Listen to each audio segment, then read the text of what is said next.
ٹھیک ہے. تو بلاول صاحب کو تو میں صرف اتنا کہا ہے کہ کیا آپ یہ نعرہ لاہور میں آ کے لگا سکتے ہیں؟ کراچی ہمارا بڑا پیارا شہر ہے, ہمیں بڑا عزیز ہے, کیا کہہ سکتے ہیں کہ میں لاہور کو کراچی بنا دوں گا؟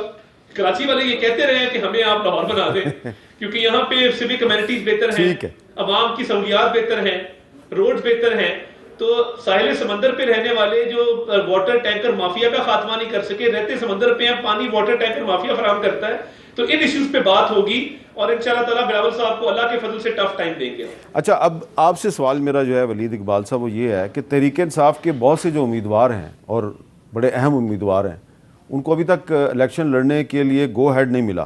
ایک تو اس میں مین آپ کے عمران خان ہے, پارٹی کے بانی چیئرمین, پرویز الہی صاحب آپ کی پارٹی کے پریزیڈنٹ ہیں, ان کو نہیں ملا ابھی تک. شاہ محمود قریشی صاحب آپ کی پارٹی کے وائس چیئرمین تھے, ان کو نہیں ملا. اعظم سواتی, حماد اظہر, مراد سعید, قاسم سوری, زلفی بخاری, صنم جاوید اور بھی بہت سے لوگ ہیں, لیکن باسوں کو اجازت مل گئی ہے.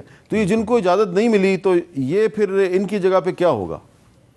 ظاہر ہے جی, جہاں جہاں پہ آپ نے یہ تو دیکھا کہ جب کاغذات نامزدگی جو ہیں باوجود جن مشکلات کا سامنا رہا ہمارے خواہش مندوں کو اور امیدواروں کو, کاغذات نامزدگی داخل کرنے والی بھی سب سے بڑی تعداد جو تھی وہ پی ٹی آئی ہی کے امیدواروں کی اور خواہش مندوں کی تھی. اور جہاں جہاں اجازت نہیں ملتی ہم میدان کھلا تو نہیں چھوڑ رہے ہیں, نہ ہی کسی قسم کے کوئی بائیکاٹ کا جو ہے کوئی امکان ہے ہماری طرف سے. تو بھرپور الیکشن جو ہے ہم لڑیں گے اور جو اویلیبل امیدوار ہیں ان کے جو ہے ذریعے لڑا جائے گا وہ الیکشن.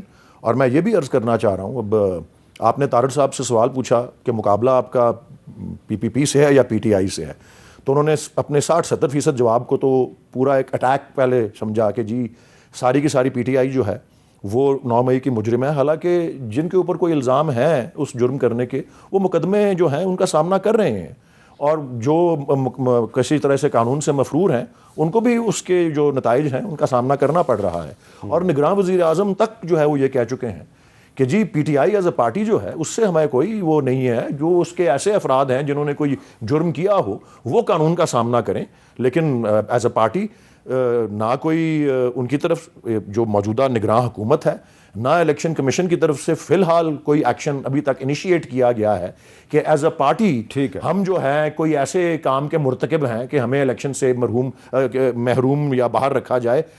آلدو پشاور ہائی کورٹ میں یہ گفتگو ہوئی, اور ابھی کیونکہ یہ تو 2 صفحے کا فیصلہ ہے کہ جی ایک پارٹی کو اس کے انتخابی نشان سے محروم کرنا اس کو غیر فعال بنانے کے ہی مترادف. لیکن ایک مسئلہ بڑا اہم ہے اور وہ یہ ہے لا اینڈ آرڈر کا.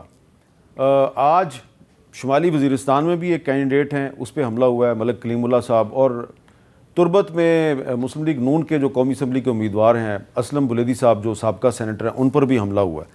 تو یہ صورتحال کافی تشویشناک ہے, لیکن ایسی کسی واقعے کو جواز بنا کے ہمیں الیکشن کو ملتوی نہیں کرنا چاہیے.